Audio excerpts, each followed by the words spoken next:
وہ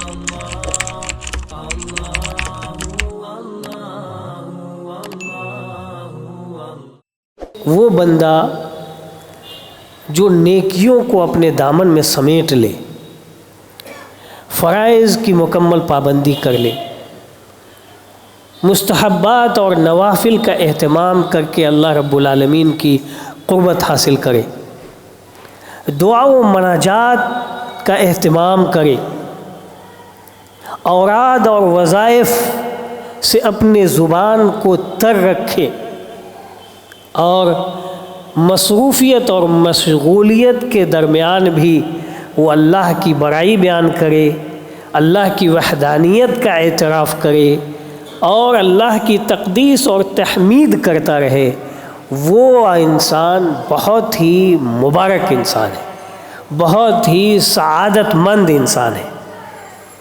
اور یہ اس کی توفیق اسی بندے کو ملتی ہے جو چاہتا ہے، جو کوشش کرتا ہے۔ جو کوشش کرے گا، جو چاہے گا، تو اللہ رب العالمین اسے اس کی توفیق سے نواز دے گا۔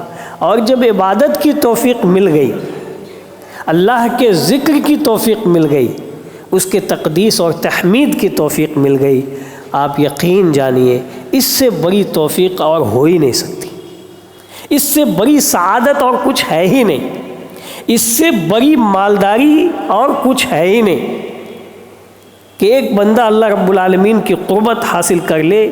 اس سے بڑا عہدہ، اس سے بڑا مرتبہ، اس سے بڑا مقام اور کیا ہو سکتا ہے ایک انسان کے لیے؟ دنیا میں بھی وہ سعادت مند ہے اور آخرت میں بھی وہ سعادت مند ہے۔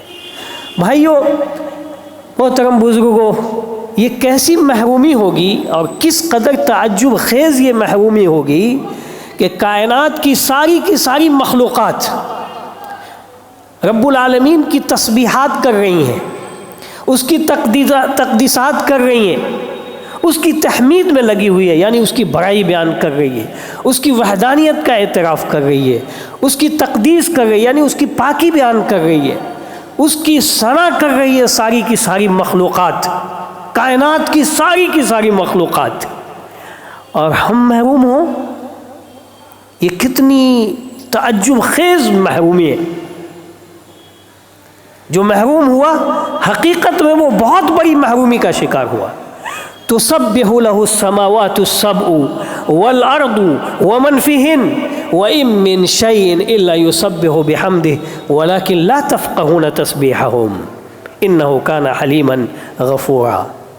تسبح له السماوات السبع، یہ ساتوں آسمان اور یہ ساتوں زمین، ومن فیہن، اور جتنی مخلوقات اس کے اندر اللہ تعالیٰ نے پیدا کر رکھی ہیں، تو تسبح، اللہ کی تسبیح بیان کر رہی، سبحان اللہ کہہ رہی ہے اپنی اپنی زبان میں۔ ان من شیء الا یسبح بحمدہ، نہیں ہے کوئی چیز مگر وہ اپنے رب کی تسبیح بیان کر رہی ہے۔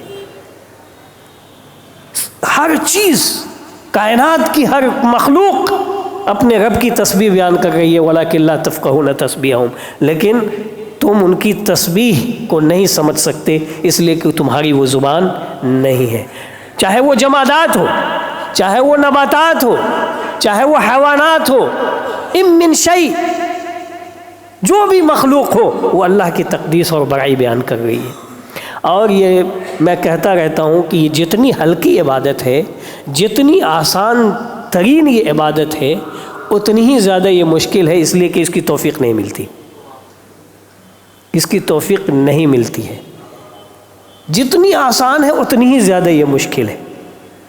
یہ سبحان اللہ کہنا، الحمدللہ کہنا، اس کو کیا سمجھتے ہیں؟ سبحان اللہ اگر کوئی بندہ کہتا ہے تو گویا کہ وہ اللہ رب العالمین کو ہر نقص سے، ہر عیب سے، ہر کمی سے اللہ رب العالمین کو مبرہ کرتا ہے، بری کرتا ہے، پاک کرتا ہے اللہ رب العالمین کو۔ اور جمال و کمال کی جتنی صفات ہیں، جمال و کمال کی جتنی صفات ہیں، ان تمام صفات سے اللہ رب العالمین کو وہ متصف کرتا ہے اور اللہ کی بڑائی بیان کرتا ہے، اللہ کی جلالت شان کا اعتراف کرتا ہے، اللہ کی عظمت کا وہ اقرار کرتا ہے، یہ معنی مطلب ہے سبحان اللہ کہنے کا۔ سبحان اللہ، سبحان اللہ کتنا ہلکا کلمہ ہے یہ، لیکن اس کا معنی دیکھیے کتنا عظیم ہے کہ وہ اللہ کو تمام نقص اور عیب سے مبرہ اور پاک کرتے ہوئے جمال و کمال کی تمام صفات سے اللہ رب العالمین کو متصف کرنا، اللہ کی بڑائی کا اعتراف، اللہ کی عظمت شان کا اعتراف اور اللہ کی تحمید اور تقدیس کا اعتراف ہے۔ یہ ہے سبحان اللہ کہنا۔ اور الحمدللہ، الحمدللہ کہتا ہے، اس کا مطلب یہ ہے کہ بندہ اپنے آپ کو اور اپنے سارے امور کو اللہ رب العالمین کے سپرد کر دیتا ہے، سارے امور کو وہ اللہ رب العالمین کے سپرد کر دیتا ہے اور اللہ کی تعریف کرتا ہے۔ یعنی وہ اللہ کی، جب وہ الحمدللہ کہتا ہے کہ ساری کی ساری تعریفیں اللہ رب العالمین کے لیے ہے، تو گویا کہ وہ یہ اعتراف کر رہا ہے کہ جو کچھ بھی ہے وہ میری جانب سے نہیں، وہ سب کچھ اللہ کی طرف سے، اللہ کا انعام ہے اور اس کا فضل ہے۔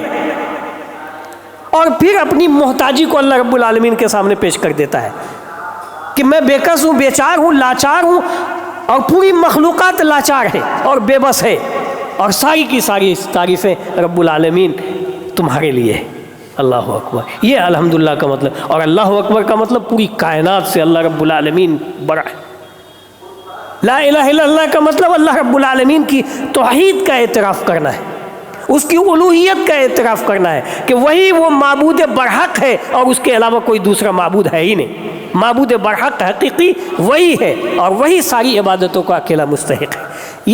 یہ عبادت جو ہے کتنی آسان ہے، چلتے پھرتے، بزنس کرتے ہوئے، نوکری کرتے ہوئے ہر ادا کر سکتا ہے سبحان اللہ الحمدللہ۔ اس لیے مسند امام احمد کی روایت ہے کہ افضل الکلام اربع، کلام میں سب سے افضل جو ہے 4 چیزیں ہیں، 4 کلمہ ہیں، سبحان اللہ والحمدللہ ولا الہ الا اللہ واللہ اکبر، افضل کلمہ ہے۔ اور مسلم کی روایت حضرت ابو ذر غفاری رضی اللہ تعالیٰ عنہ روایت کرتے، وہ کہتے ہیں کہ رسول اللہ صلی اللہ علیہ وسلم نے فرمایا کہ یا ابا ذر، اے ابو ذر، کیا میں تمہیں اللہ وہ کلمہ جو اللہ کو سب سے زیادہ محبوب ہے تمہیں نہ بتا دوں؟ تو ابو ذر غفاری نے کہا کیوں نہیں اللہ کے رسول، اخبرنی احب کلام اللہ، اللہ کو وہ کلمہ جو سب سے زیادہ محبوب ہے وہ مجھے بتائیے۔ کہا سبحان اللہ و بحمدہ، سبحان اللہ و بحمدہ، کہ سبحان اللہ و بحمدہ یہ اللہ کو سب سے زیادہ محبوب ہے۔ اور دوسری روایت مسلم کی روایت موجود ہے، الحمدللہ تملأ المیزان، قیامت کے جو میزان ہوگا ترازو، تو الحمدللہ جب بندہ کہتا ہے اس کے اجر میں بہت اجر چلا جاتا ہے اور بھر جاتا ہے وہ میزان۔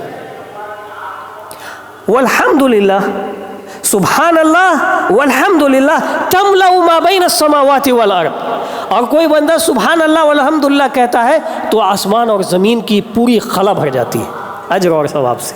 اللہ ہو